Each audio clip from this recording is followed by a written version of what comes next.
네, 오늘 딥다이브에서는 대상, 종목번호 001680이지요. 이 기업 관련 자료들을 좀 자세히 들여다보겠습니다. 뭐 청정원이나 종가집 하면 다들 아시잖아요. 대표적인 종합식품기업인데 현재 주가가 20,085원입니다. 보통은 그냥 안정적인 경기방어주 이렇게 생각하기 쉬운데요. 최근 3분기 실적 보니까 영업이익이 전년 대비 30% 넘게 확 뛰었어요. 이게 어닝 서프라이즈죠? 뭔가 좀 다른 이야기가 있는 것 같은데요. 네, 맞습니다.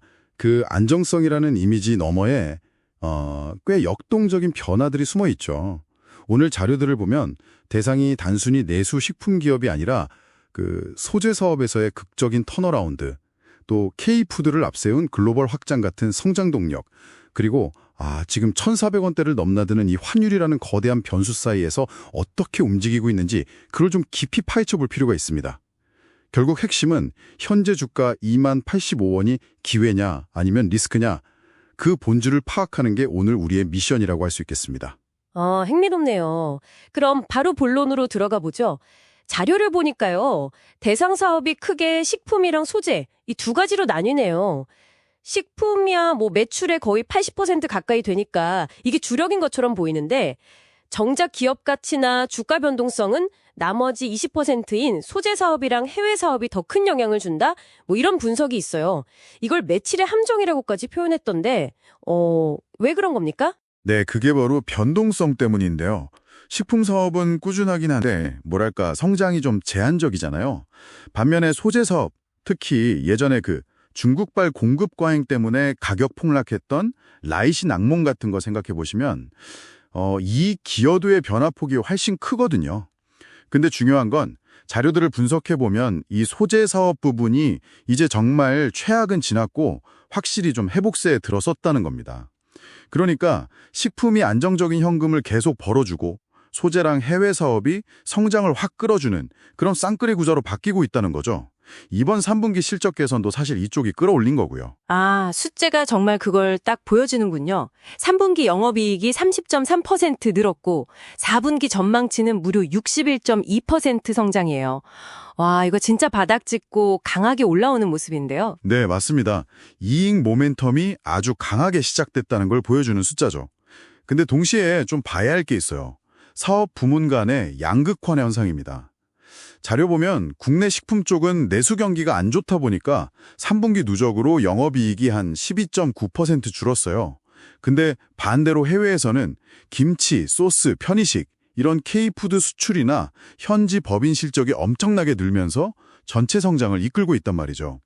그러니까 대상은 지금 국내 시장은 좀 주춤한데 해외랑 소재는 고성장하는 약간 두 가지 속도로 움직이고 있다, 이렇게 볼 수 있습니다. 이런 턴어라운드가 잠깐 반짝하는 게 아닐 거라는 근거로 두 가지 성장 테마를 제시하고 있네요. 첫 번째가 방금 말씀하신 K푸드의 글로벌 확장. 특히 요즘 전 세계적으로 푸드플레이션이하고 식료품 가격 엄청 오르면서 집밥 수요가 늘고 이게 또 한국 김치나 소스, 편의식 수출 증가로 이어진다는 분석. 이거 상당히 설득력 있는데요. 네, 맞아요. 대상이 수십 년 동안 인도네시아나 베트남 같은 곳에 꾸준히 투자해온 그 해외 생산기지랑 유통망이 있거든요. 그게 지금 이 기회를 딱 잡는 발판이 되고 있는 거죠. 그리고 두 번째 성장 엔진은 소재 사업의 질적 변화입니다. 예전처럼 라이싱 같은 그 시황에 따라 이익이 널뛰게 하는 범용 제품 비중은 좀 줄이고요.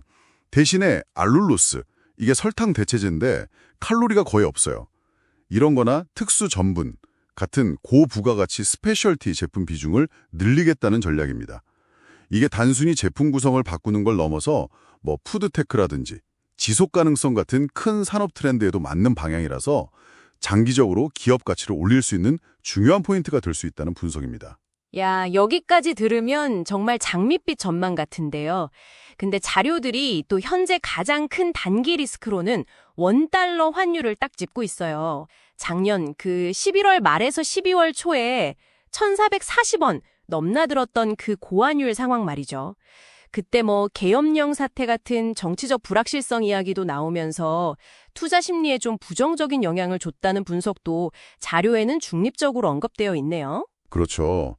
이 환율 문제가 대상한테는 약간 양날의 검처럼 보일 수 있는데 자료 분석 결과를 보면 부정적인 영향이 훨씬 크다고 보고 있습니다. 물론 수출할 때 가격 경쟁력에 조금 도움은 되겠죠. 근데 문제는 곡물이나 원당 같은 원재료 대부분을 달러로 사와야 하잖아요. 그러다 보니까 원가 부담이 훨씬 더 커진다는 겁니다. 심지어 환율이 10% 오르면 영업이익이 한 1,000억 원 줄어든다. 뭐 이런 구체적인 추정치까지 나올 정도니까요. 여기서 진짜 중요한 포인트는 근원이에요. 3분기에 그렇게 실적이 좋았던 건 환율이 아직 1,200원에서 1,300원대일 때 성과라는 거. 4분기에 본격적으로 닥친 이 1,400원대 환율 쇼크는 3분기랑은 아예 다른 차원의 원가 압박일 수 있고 이게 4분기 실적 전망치 달성에 가장 큰 걸림돌이 될 수 있다. 이런 강력한 경고로 읽히는데요. 네, 정확합니다. 정리를 좀 해보면요. 대상은 그 소재 사업 턴어라운드란 K푸드 글로벌 성장이라는 아주 강력한 내부 엔진을 이제 갖췄어요. 중장기적인 그림은 분명히 매력적입니다.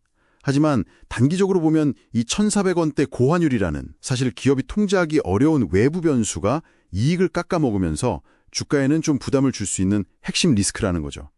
자료들도 이 부분이 4분기 실적 전망치에 대한 기대치를 조금은 조정해야 할 수도 있다. 뭐 이런 뉘앙스를 풍기고 있습니다. 자, 오늘 딥다이브 통해서 대상의 현재 상황을 여러 각도에서 한번 살펴봤습니다. 강력한 펀더멘탈 회복세가 보이는데 또 만만치 않은 거시경제 환경이라는 도전 과제가 딱 정면으로 부딪히는 그런 상황이네요. 여기서 당신에게 던지는 마지막 질문은 이겁니다. 3분기 실적에는 아직 온전히 반영되지 않았을 이 높은 환율 부담, 이걸 감안했을 때 곧 발표될 4분기 실적 전망치에 대해서 당신의 신뢰도는 어느 정도 수준인가요? 이 질문에 대한 당신의 답이 앞으로의 판단에 중요한 단서가 될 거라고 생각합니다.